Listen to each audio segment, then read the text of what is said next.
What is up, everybody? Welcome back to Home Theater Fanatics Live. Tonight is episode 102, and we've got a whopper of an episode for you.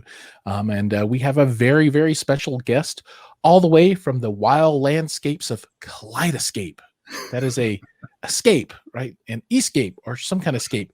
Brett.bjorkquist, not to be confused with Bjork. He is a Bjorkquist.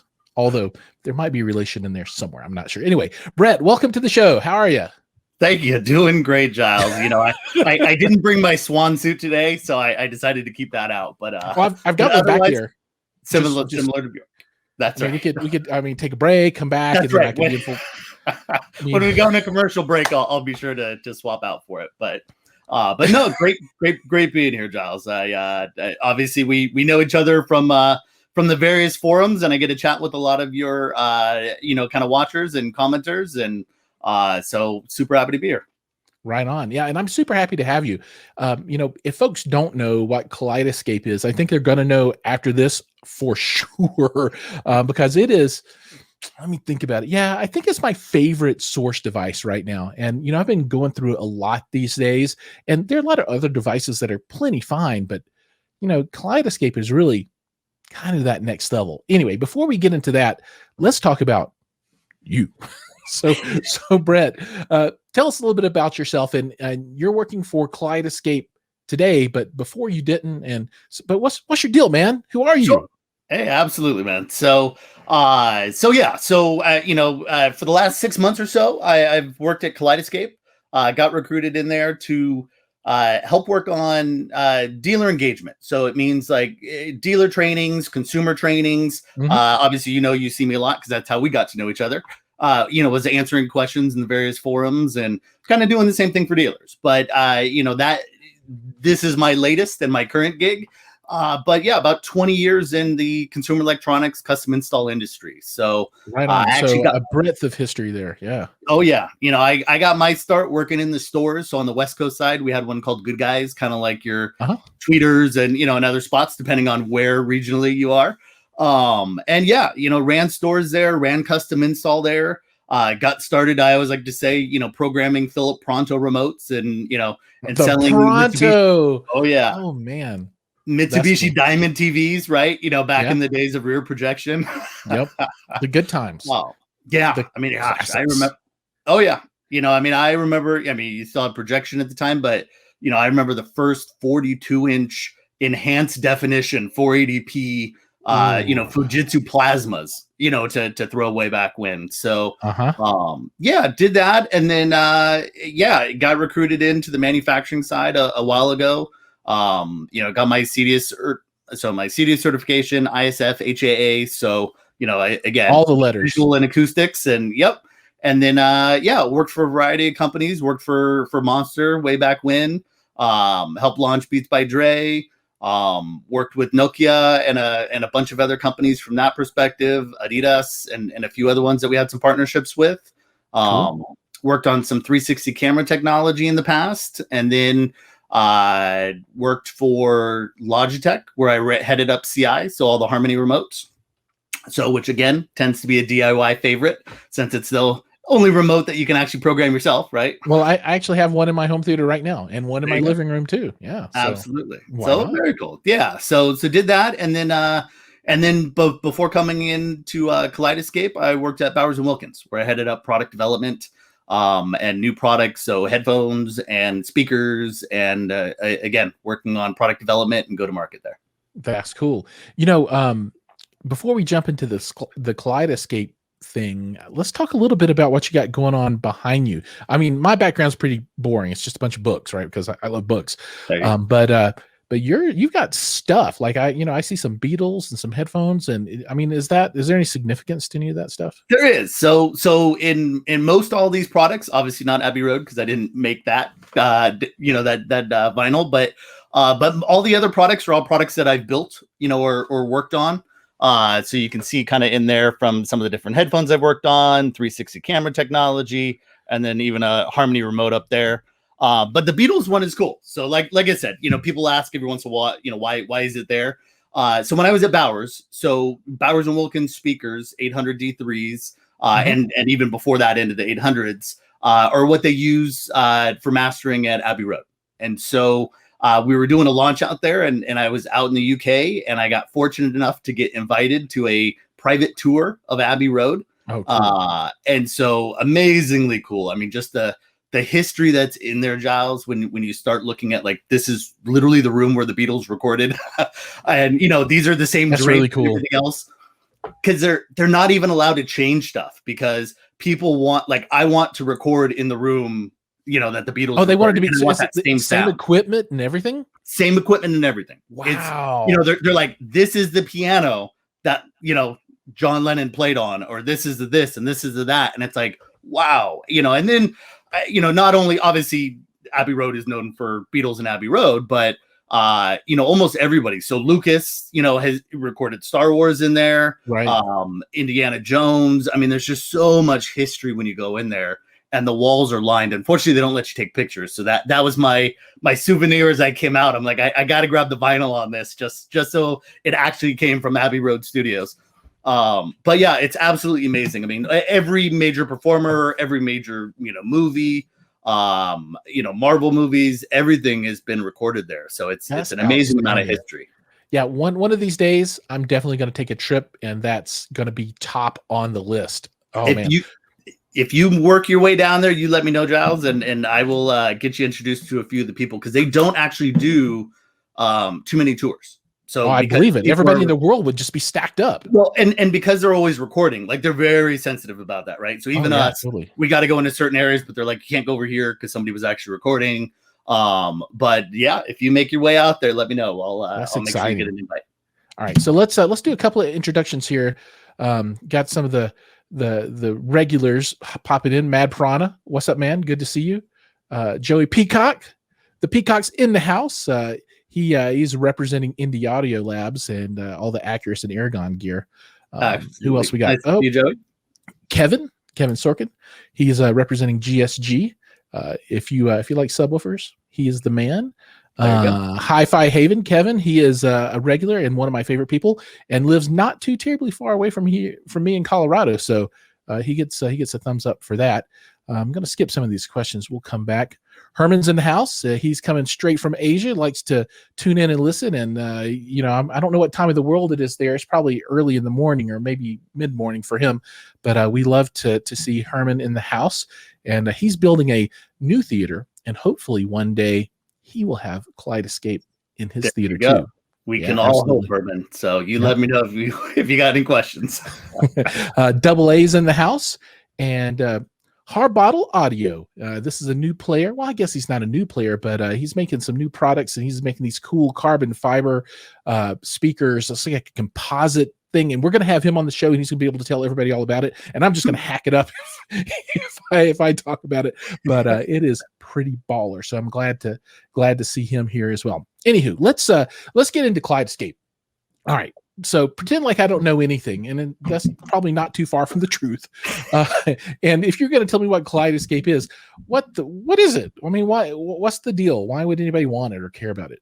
Sure. So, you know, it's a question that comes up, and rightfully so, especially in a lot of the forums that we're in, right? So, you know, if you look at where content, you know, comes in and comes from, you know, Kaleidescape's been around for, this is actually, February celebrates our 20th anniversary. So, so, you know, 20 years, like I said, it seems, like it hasn't been that long. And for me specifically, it hasn't, but, you know, I've known this brand, since, like I said, coming from the old Good Guys days and things like that. So, you know, but Kaleidescape started, you know, the initial kind of need for it, you know, was Mike and Sheena and the rest, where there was no good way. You know, DVDs were becoming super prevalent. That was, you know, Laserdisc was going out, DVD was coming in. And all of a sudden you had people that had these huge DVD collections, not different than today, oftentimes. But there wasn't really a whole lot of good ways to really manage that movie content. And so that's really where it started was, you know, how do I go? I've got my home theater. You know, how do I make it so that it's super easy to be able to access all my movies, see them all in one place? You know, and that's something that, you know, really drove Kaleidescape. And so the beginning of it was, you know, obviously, you know, vaults and really about DVD management, and disc management. Now, and when you say vaults, this was, I mean, back in the day, you would have these big units where you could put like 200 DVDs in it, and it would spin around and grab one and play it for you. I mean, that's hardcore right there. Oh yeah. So, you get in there and yeah, they were just sub 400 discs. So, again, you could put big collections in there. But what was great was, you had other disc changers at the time, like the Sony 777ES and some of these other ones. But the problem was that you still had to figure out where all the movies were. And they didn't do a really good job. Sometimes you could take thumbnails. And I mean, I remember doing this for people in the past. And it just never really worked super well. So it held your discs, but finding them was still kind of an issue. Whereas Kaleidescape's always had this great user interface, all up on one screen. And that really makes it so people can scan through, find what they want. And if you can find it, you're more apt to watch it. And I know that's something that I've found through the years. I've got probably about 650 plus discs, most of which are all loaded into my Kaleidescape at this point. But, but for years when I'd watch it, you see something on TV and you see the movie and you're like, God, I'd love to watch that. And I should be watching it in better content. But now I'm going to have to go flipping through books to find the right movie and everything else for it. And then you end up watching it in poorer quality, and so that's the whole idea with Kaleidescape is how do we make it so movie lovers can really watch movies, and so, that's kind of where it got started. And then, obviously trying to play on the front end of always making sure that, we're kind of on that bleeding edge of tech. We opened up the Strato product, which was launched in about 2016. And so that was our first product that actually doesn't have a disk drive. And so since we had always been used to cataloging discs, that was kind of a new thing. And so the idea was with that, we actually opened up the Kaleidescape store. And so the Kaleidescape store is based on agreements that we have. We have agreements with 49 of the top studios out there. So you can imagine most of us could probably name 3 or 4 or 5. So, we get into some of the, animation stuff. We get into small studios. Pretty much we have access to most any of that movie content. And so, that's allowed us to grow to, more than 12,000 movies, that you can basically, purchase. It downloads. And I think that's something that separates us, for most of us. We're used to streaming, and we all have streamers. I got a streamer, there's proprietary content on Netflix and, and Amazon Prime and things like that. But all of that's lossy, and so, we throw around a lot of terms nowadays with things like Atmos, right? And Atmos is great. And I know you're putting in some new speakers in there too, right? So, oh yeah, they're done and they're awesome. There'll be a video about that. And oh God, it sounds so good. Perfect. Like I always love seeing people's, setups and everything else. So Atmos is great. But I think sometimes people get confused because, when I'm on Netflix, it says Atmos, or sometimes it does and sometimes it doesn't, right? I mean, we see this all the time in threads where, it doesn't sound right, or it sounds really thin, or it sounds this and that. And that's because it's Atmos, but it's Dolby Digital Atmos, and that's lossy, and so what they do there, no different than MP3, right? MP3 is a tremendous feature. And it's allowed us to put millions of songs onto, hard drives. But the downside is that you're compressing the music, and the same thing is true here as well. Am I losing my picture here a little bit, Giles? Or are we you good? are losing it a little bit. It's coming and going, but I think you're back now. It caught back up. Okay, perfect. Yeah, you need to push more of the high speed inside. Yeah, that silver stuff you put in the cables to make it go faster. So let me kind of level set then a little bit. So so back in the day, it was all about how do you deal with discs. Yeah, and then as time has progressed, now it's how do you have a really great viewing experience without the disc, but it's not streaming. This is actually the same quality or better that you would get off of disc because you actually just grab them from the Kaleidescape store, it downloads, and then you play it as a file, which is basically what a Blu-ray player does, except the file's on a disc as opposed to a hard drive. So does that kind of grasp the the essence of what you're doing? So instead of buying your media on disc, you would buy them from the Kaleidescape store, they download, and then you just watch them whenever you want to. Yeah. And so exactly right. So, we've got a variety, at this point, you've got 6 terabytes, 12 terabytes, 24 terabytes, or 40 terabytes, because when you start getting into 4K movies, you know, a lot of times those movies can range anywhere from, you know, 60 gigs to, you know, 100 gigs or more. So, you know, it becomes important, obviously, for storage size. But yeah, like you said, what we're doing with those studio agreements is we actually get what they call the mezzanine file. So this is like the studio file, right? And so, you know, obviously we know, you know, when it's streaming, that's being compressed because it has to be able to stream on, you know, 12 to 25 megabits of you know, bandwidth. But when we download, we're making sure that you get, you know, bit for bit. It is everything that the studio wanted, you know, and you brought up, you know, how it compares to disc. And I think that's a question that comes up a lot, right? You know, and now that's going to be the first thing I ask, you know? Right. You know, disc has always been considered the gold standard. And and obviously discs are great. You know, again, if you're a movie lover, you can't hate on any of the platforms, right? You know, there's lots of choices out there. But you have to have all the platforms. That's right. I have most of them. So, it's like what is it's like Pokemon. You gotta catch them all. Dude, I'm getting stacks of source devices now. Anyway, go ahead. Sorry. So no, but it's true, right? You know, and especially coming, you know, back in my days of Harmony and the rest, I have every streaming device. I've got, you know, Blu-ray players. I've got all those players.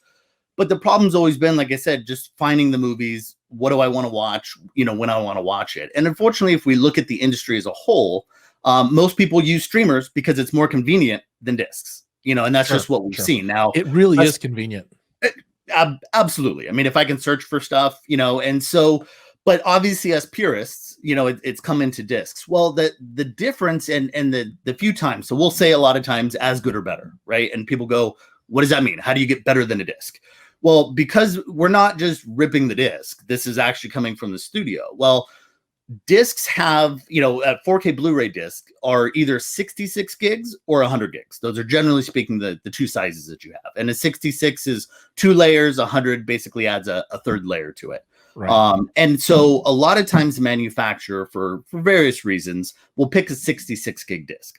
And so you can actually find movies, and there's a bunch of them that are, you know, it may be 75, 85, up to 105 gigs for the movie. And they will actually compress it to fit onto a 66 gig disc. Sure. And that's the same kind of compression, different, but it's, you know, it's a compression just like when you're watching something streaming. So the same way that and you're losing data. You're losing data. You got it. And that has to affect picture quality and audio and things like that. So what we do on the Kaleidescape side is we never compress it. So, you know, if a movie that movie, we use Avengers Endgame a lot, but there's plenty of examples. We can go through more later on, or if people have questions on it. But, you know, Avengers Endgame as an example is the disc is 66 gigs. Looks good. However, the actual file size is 105. So when you look at that compression, you're talking about, you know, 30 to 40% compression rate, you know, between the Kaleidescape version and the disc version. And so that's really where, you know, it sets us apart. You know, many times if that movie was 60 gigs, realistically, and there was headroom on that disc, or they used the 100 gig version, absolutely. The disc looks great, you know, in comparison, but there's plenty of movies, and they often, unfortunately, tend to be blockbusters.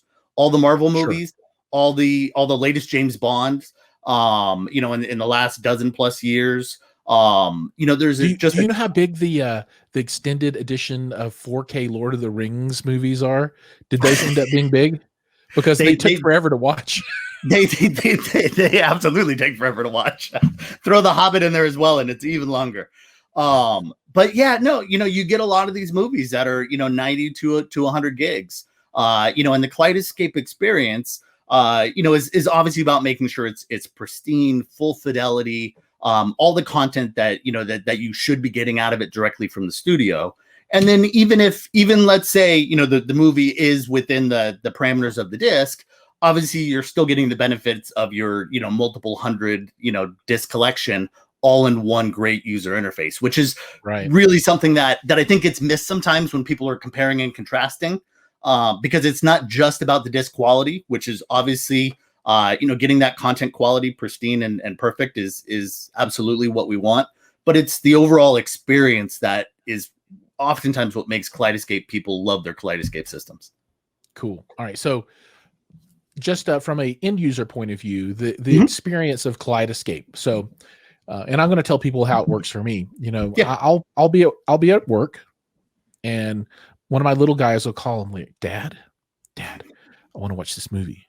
Like, what is it? He's like, Moana, or whatever it is, right?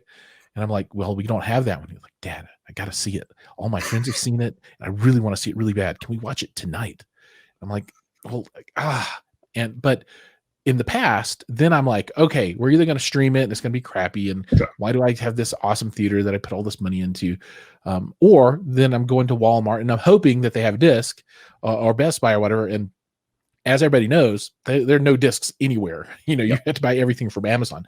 Well, in this world, in the Kaleidescape world, I take my phone, I open up the app, I find the movie and I push the button, I buy the movie, and then the magic happens, right? So the Kaleidescape box is at my house and it gets notified, hey, there's a new movie, and it downloads. So by the time that I get home, that movie's downloaded. So then we'll have dinner. We go into the theater, we all sit down, and then I push the button on the remote to play the movie. Right? I find it and I push the button.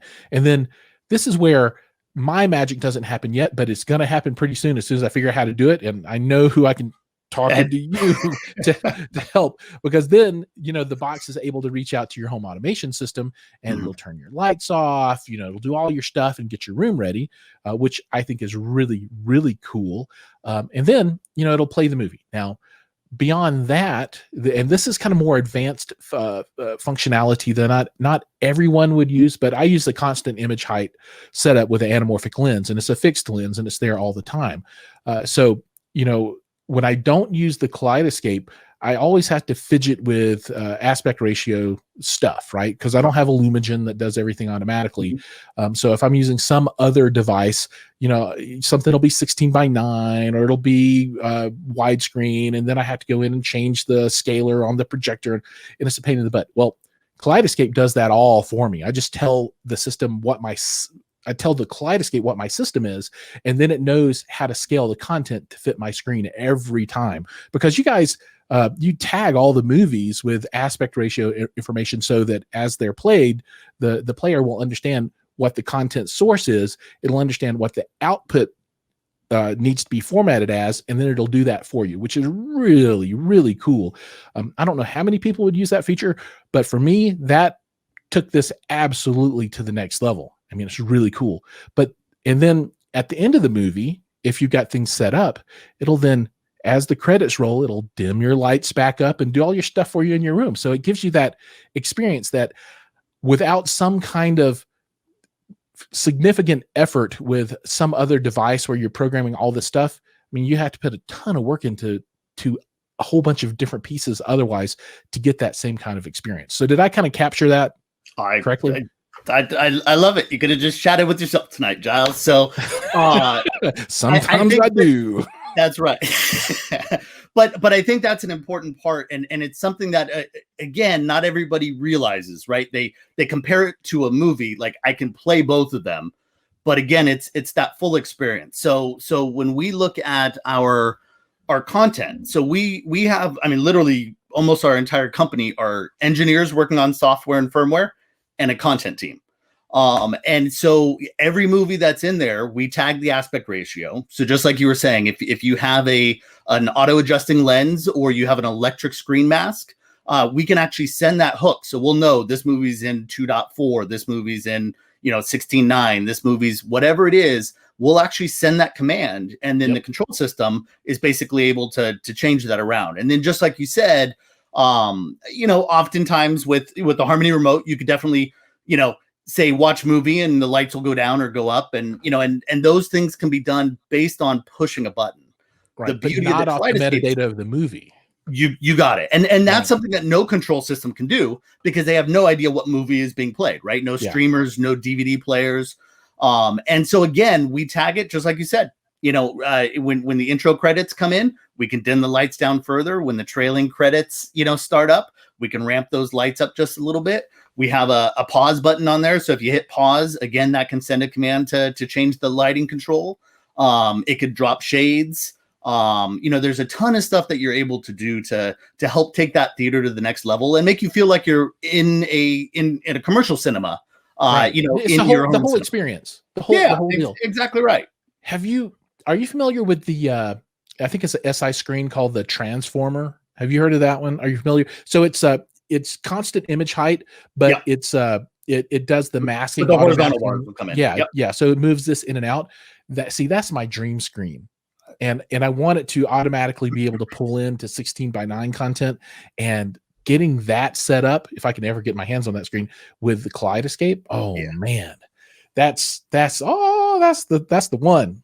Yep. Dude, I Well, love it. and the beauty is, Giles, for many of us, we love to tweak with stuff, right? So, we'll sit there and it's like, okay, I can hit the 5 buttons and I can do this and that to get my screen to change or to change my lens. But now imagine, like you said, when the kids come in and they just want to watch a movie, right? Or the wife comes in, other than right now, I tend to travel, a fair amount, around the US and around the world. Right. So, I want to make sure that it doesn't just work when I'm in there with my family and I'm the remote holder. I want to make sure that it works when anybody else is in the house, right? Now, and that's the beauty of how Kaleidescape tags into those things. Now, do you find that most people will use the Kaleidescape remote, or do they still use some other mega remote? What are you seeing? Yeah, well, it's always a question in there because sometimes people say, well, this remote doesn't seem to fit with some of the other pieces. The remote is typically used to help program or just as that initial kind of launch. Most people are using a third-party control system, whether it's the DIY guy using Harmony remotes, which I love. And like I said, I've been able to do quite a bit of stuff with that. Lighting controls, shades, things like that. Or when you get into other third-party control systems, Control4, Crestron, Elan, URC, RTI, Savant, absolutely. Oh, so we work with all of them, and we already have drivers built. So from a dealer perspective, or that client who happens to have access to the software, we have drivers already built that are official drivers, and make it that much easier for you to integrate, those tags and those hooks directly into their control system. Cool. All right. So we've got a bunch of questions and a lot of people's comments have piled up, and I want to run through these. And got a couple of buddies out here that I want to call out. Audio Architects Mike, he's jumped in, so I'm glad to see you out here supporting. So thanks for watching. We got some other personalities from YouTube world. New Record Day hooked me up with a nice $10 spiff there. I think he's interested in Kaleidescape, so we might need to reach out to him afterwards and let him know what's up. Sure. That's Ron.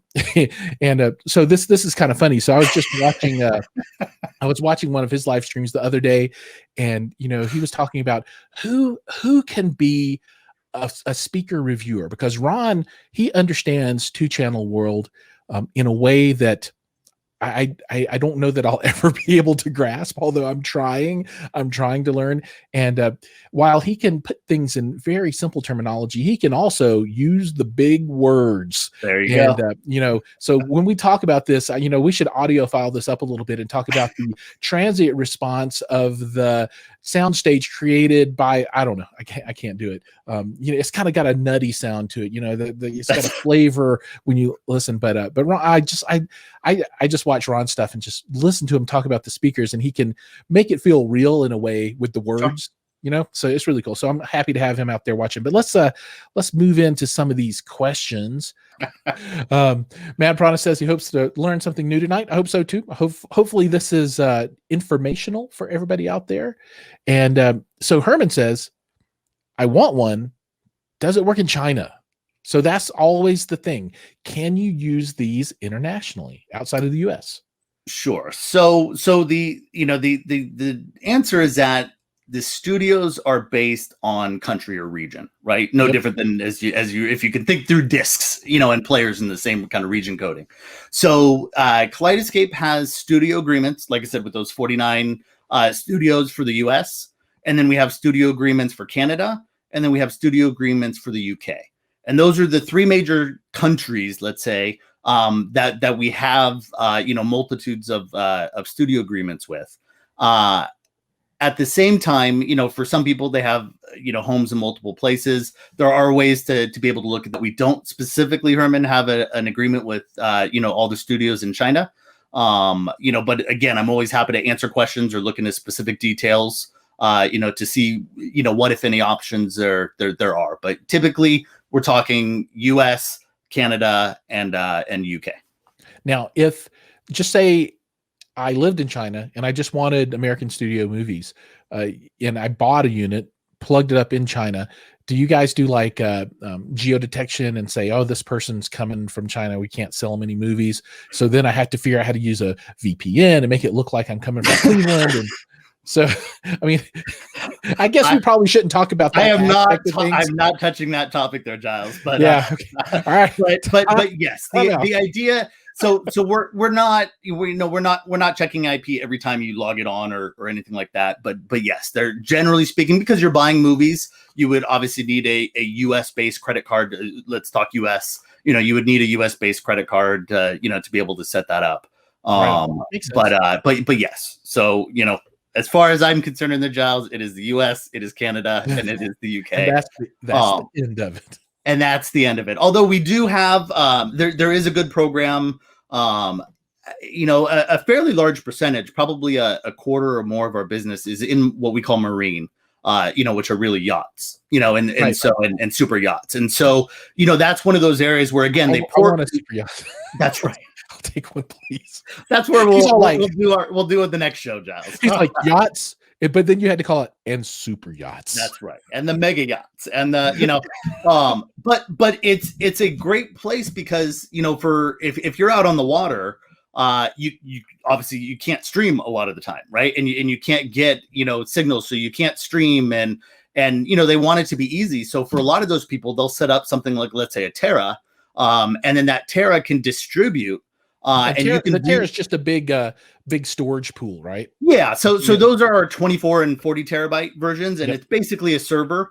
And then you use a Stratos C in the different rooms. So you can use that through video distribution, or you could have one locally. So again, in the marine side, they'll actually have maybe a C in each of the staterooms, and with a Terra, you can actually stream up to 8 4K streams at the same time. So again, imagine. Could be in a large residential home as well. But if somebody wants to be able to stream multiple movies all coming from that Terra, you're able to do that at the same time with or without, video distribution. So it's a great setup for especially for marine users. And then, large households where, they invested in their home theater, but hey, there's a kids playroom and there's a family room. And why wouldn't I want to be able to watch a movie in one of those rooms? Or while you lock yourself away and watch a movie, in the theater, the kids can be in a playroom, watching Moana or something like that too. Right on.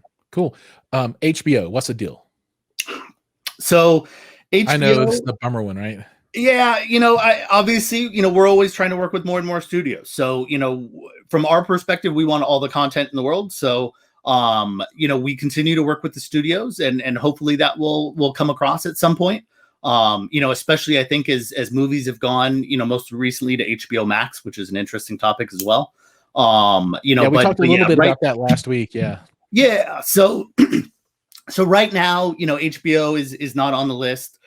There can sometimes be specific titles that we may have or something like that. But yeah, not on the list today. Right on. And Joey brings up a good point.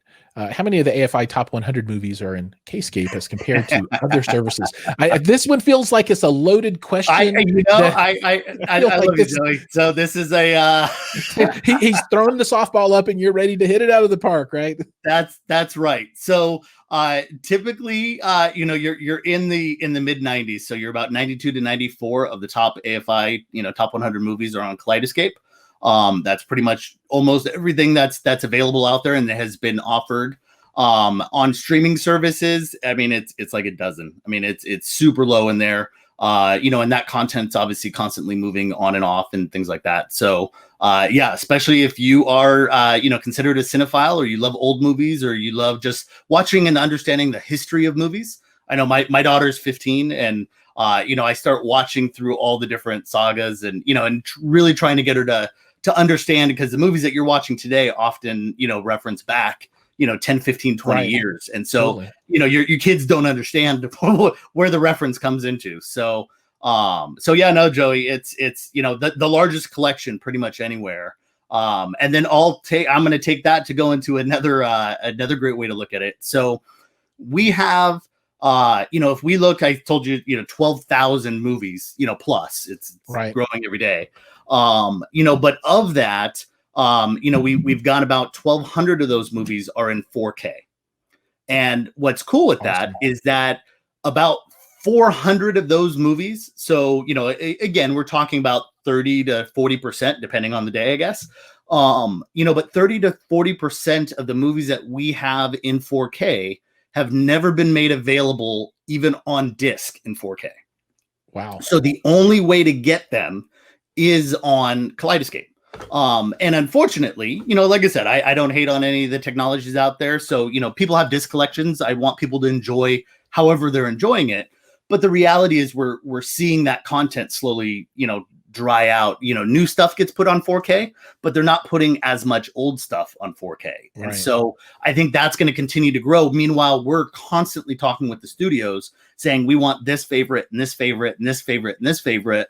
And they're here's the file, and then you guys just do your magic, process it, and you got it. I mean, they're not putting it on disc because even now, if you look at the disc reports that come out, on the movies, it always blows me away because I think we live in an area where we want that home theater and we want that great quality. So all we talk about are 4K and Blu-ray. But when you look at it, more than 50% of disc sales are still DVD quality. And again, I think it's mind blowing when I look at it because I can't imagine that. I'm sure most of the people on here can't imagine that. But for a lot of people, it's just buy a movie, right? It's the $5 movie at Target. It's the whatever there. And so unfortunately, if you don't see that huge draw to 4K and Blu-ray, it's they're not going to make the old discs because they know they're not going to sell as many. Whereas at least the new discs, they know it's new, it's hot, it's coming out, it's still going down, like you said. I saw Kaleidescape on that Tenet yacht. There you go. I will have to rewatch that. I am too. Now I'm gonna go back and really.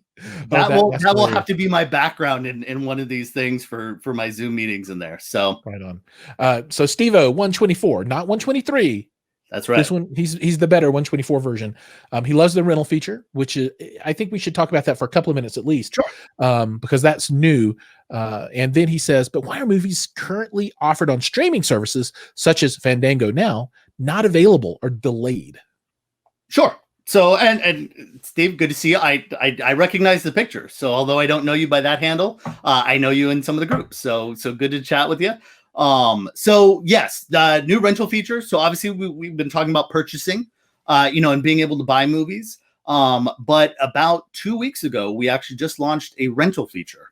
And so this is great. So I'll give 20 seconds on that, and then we'll go into the rest of the question as well. So now I believe, so of those 12,000 movies that we have in the Kaleidescape system, about 8,000 of them in the US are available for rental. And so super easy. You just go in there, right below where it says purchase, it says rent. Most movies are around $8. And if you rent it and you decide, so when you rent it, again, kind of think like most of your other streaming services for rental, you rent a movie, you have 30 days that it'll sit on your system. Once you start watching it, you have 48 hours. You could watch it multiple times. You can even move it from, strato to strato. If you've got it in different rooms, it can be on one download at a time in there. And then you have 48 hours to watch it. Now, people love rentals in a lot of different ways. So obviously a lot of us collect movies. Like I said, I've got well over probably 700-800 now. Like I said, 650, almost 700 in disc plus. Yeah. So from that perspective, some of us just buy, but we've all been in that spot where we buy the movie and we're like, yeah, okay, that wasn't worth it. Oh, why did I spend $30 on that? Oh. You got it, and again, even if you got it on sale, on a disc or something like that, there's always those movies. I tend to be like, okay, I can enjoy this for the intrinsic entertainment value. And then there's movies that you really love and you can talk about, right? So I tend to love every movie I watch, but there's definitely things that you like and things that you don't. So rentals are great for people that either, we'll see a lot of people in a younger generation that don't collect, right? They grew up in a streaming era. So, rentals just make more sense than, having shelves and shelves of discs or a Kaleidescape. Right. So this gives them, that rental is in the same exact quality as if it was purchased and downloaded. It's still downloaded. So it's not streaming. It's still in that same Kaleidescape quality that everybody would expect. It's just based on a rental. And then if you decided, hey, I actually did love that movie, you can purchase it, and half of that rental fee will actually go towards the purchase. So, that's cool. So you don't lose the money, all of it anyway. Yeah. Yeah. So like I said, some really cool things that again, we try to create those additional value adds for our Kaleidescape owners. So it's not just just a movie thing. It is really the whole experience. Now, Steve, you talk about streaming services. We were just talking about HBO Max, briefly a second ago as well. So in some of these movies, the studios are making agreements, right? Especially right now as COVID's going around and theaters are kind of suffering. They're tying in movies to specific platforms. And so we will, generally speaking, always have a movie at the same time that it's available for rent anywhere else. I'll use Mulan as an example. So Disney put it on Disney Plus, right? And they had it initially there. But as soon as it was available to rent anywhere else, it was available on Kaleidescape. Same thing as you get into Tenet, same thing as you get into, again, any of those movies that are kind of newer releases, you have that. But now there is a difference sometimes in what we call a rental, which would be, again, any movie that you want in that 8,000. And the hot topic right now is PVOD, right? So premium video on demand. And that's where, the HBO Max's or Mulan release, where it's coming out direct to, digital first. And so, like I said, sometimes that just comes into the agreements. I think it's such a new area that, it's changing constantly and ultimately is going to benefit a lot of us that would, prefer to watch a movie faster in our home theaters. Sure. And so, I think it's constantly evolving. I know our content team, and our studio, kind of teams are always working to get those things faster and faster, for our owners. But typically, if it's available for rent on a platform, it generally should be available to us unless there's an exclusive. And usually that's a, 15, 30 day plus, window. Right on. Cool. Well, let's just take a moment because I need to make some more call outs here, and I need to call out these bad boys right here. Look at those. Yeah. So today's headphone sponsor is Hi-Fi Man, and we're looking at the Diva. And the Diva is kind of interesting because this guy. Let me see if I can show you what I think is really cool in the world that we live in today. So the Divas, they're $300. They include a Bluetooth dongle that can be removed, so you can just use it straight wired like I've got now. Or you can plug that guy in and use it for a video conference, conference calls, calling on your cell phone, whatever it might be. So it's kind of like the audiophile compromise with the work from home environment. So it's kind of a cool mashup of technology, allowing you to have rather good headphones, but also with technology that you can take in and pull out as you need to. Anyway, so if you guys are looking for headphones, give them a look. I've been using them for a while now, and I love them, and I'm not actually paid to say that, but they're still. Those are absolutely beautiful headphones. I obviously you can see behind me and the rest. Some of my stuff has obviously not always been about accuracy as it is about what people want, and bass response and things like that. Yeah, so I wanted to talk about that for just a second because, sure. If you could reach back out to Dre and, let him know that I thought about him and he was in my prayers as he had his stroke and was in the hospital. I think it was a stroke. Hopefully he's out. I haven't heard. I assume that he is. Otherwise, he's probably not with us, but he's still with us because I would have heard about that for sure. There you go. But if you could reach out to him, let him know that whenever he wants to come on the show, I'll be very happy to have him because as I was growing up and I was a young man, his music, even though I was in Alabama, he was still had that strong impact with me all the way back to the beginning when he was, doing his stuff with Eazy-E and the other folks, MC NWA, absolutely. Yeah, NWA, man. That I can remember that back in the day. But yeah, the beats, that's cool. Yeah, it was cool, man. It was a blast. So, I've been fortunate in my career that I get to do a lot of fun stuff, and so, as we built out the, Beats by Dre headphones, Obviously that took off, phenomenally, and, built that out into $1 billion business in about 5 years. That's ridiculous. Oh yeah. Yeah.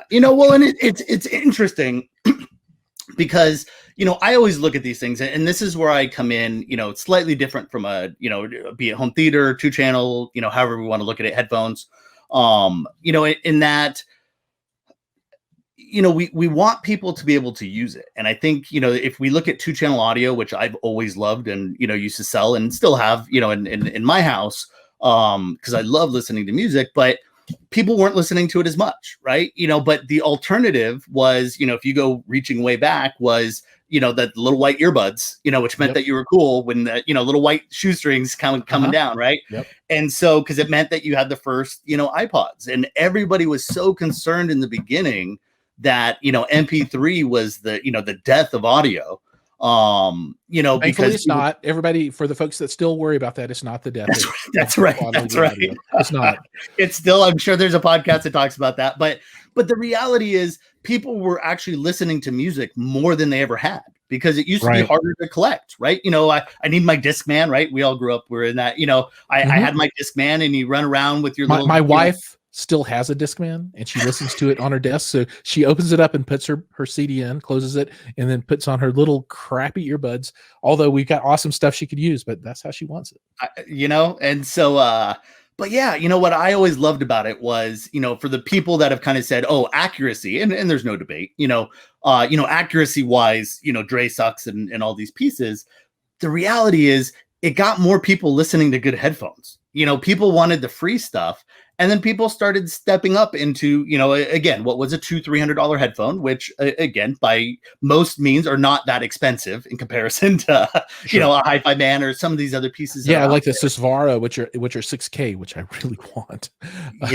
So, or Focal, Utopias, or, there's you talking my language.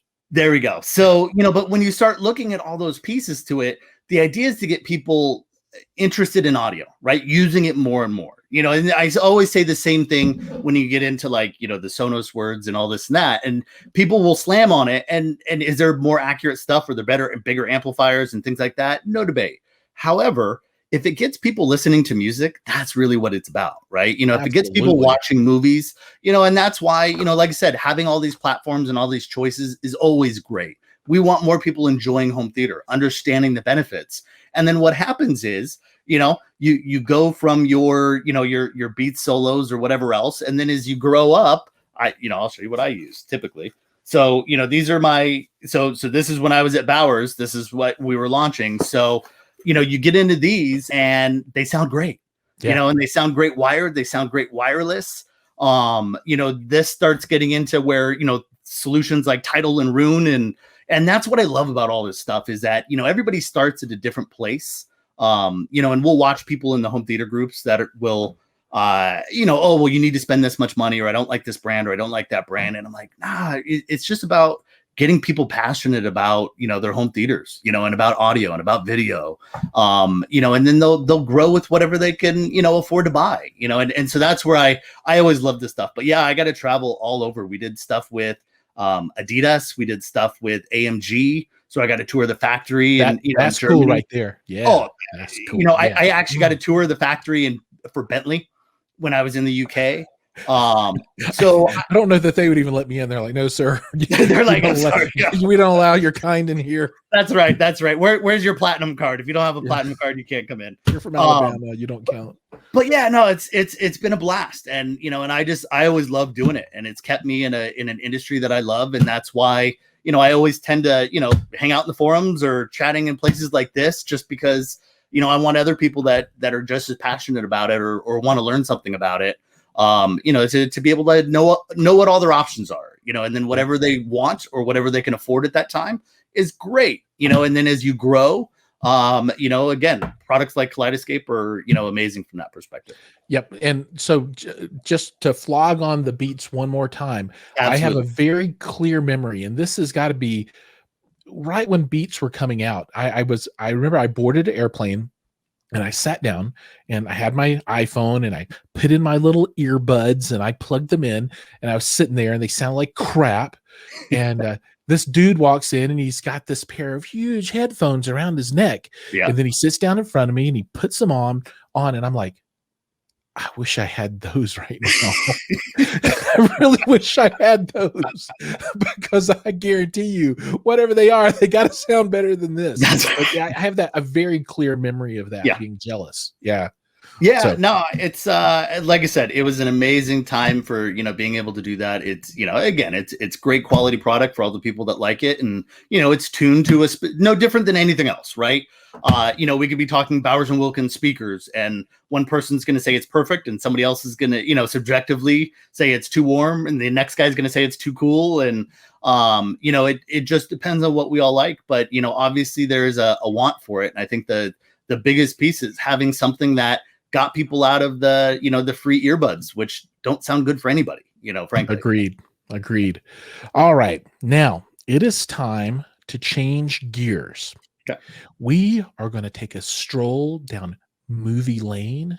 We're going to turn the avenue and walk down and drive down Music Street. And we're going to end up at a place called Content Corner.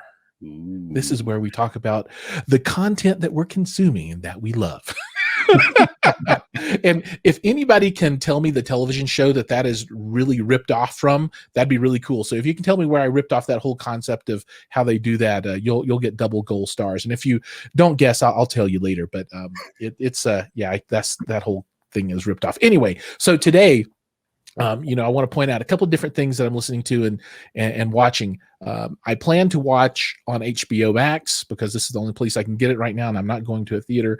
The Little Things. So that's starring Denzel Washington and Rami Malek and Jared Leto and all those folks. And it's you know, kind of in the vein of the movie Seven from back in the day with who's that super handsome dude? What's his name?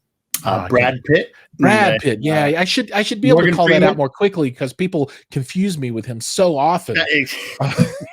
But I'm going to be checking that one out on the movie side this weekend. And for folks that do subscribe, make sure you watch it, because I think you've only got to the end of this month, and this is a short one, to watch that one before it's gone.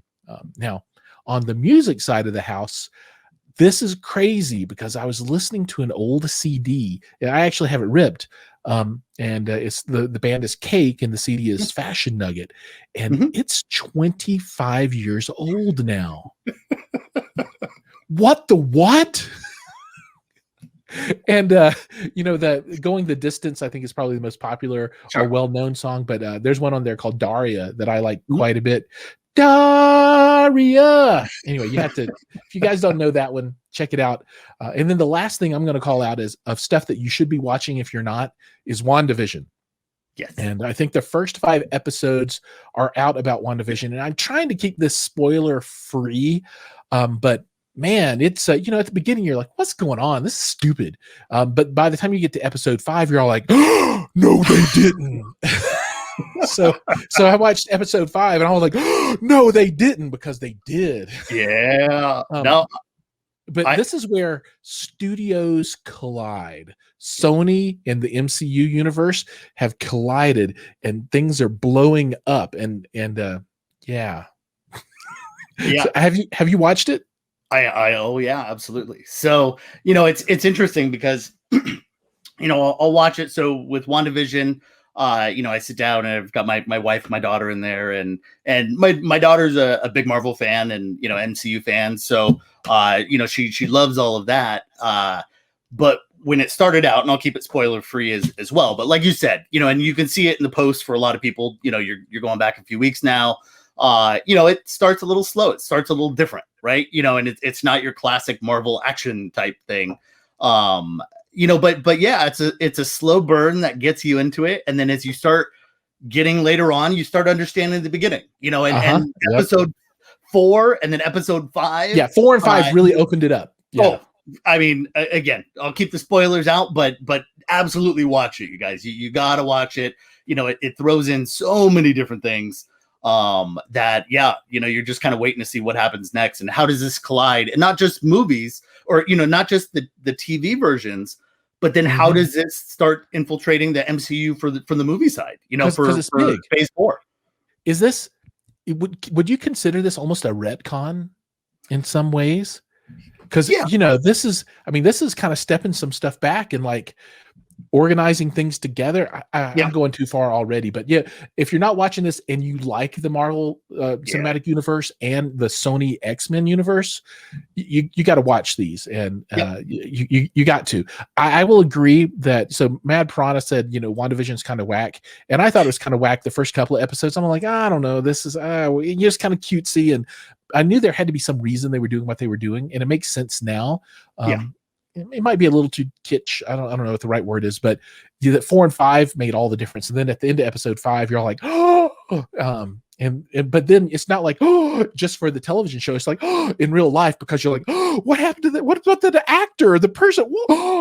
So people gotta, how does this affect phase 4 and the next movie's coming out? I think the transition between TV and movies, which is something I've been focused on for years. When you go back 20 years, or let's say 25, like Cake, you get into this spot where it used to be, movie actors would never be on TV, right? Never. TV was the lower grade, and then you had movie stars.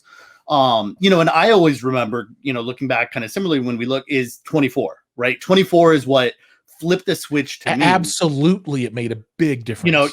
You had Kiefer Sutherland, who, for those of us growing up, was Young Guns and, and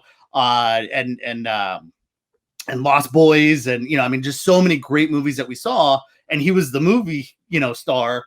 And then when he jumped into that, but, TV has come such a long way in being able to tell a better story, because you have 20 episodes, right? Even when you get into streaming stuff, which is usually like 8 to 10 episodes, you're just able to tell such a cool story, because you could do that plot development and person development that you would have in a book that you don't always get in a 2-hour movie, right? Yeah, it's like Game of Thrones, right?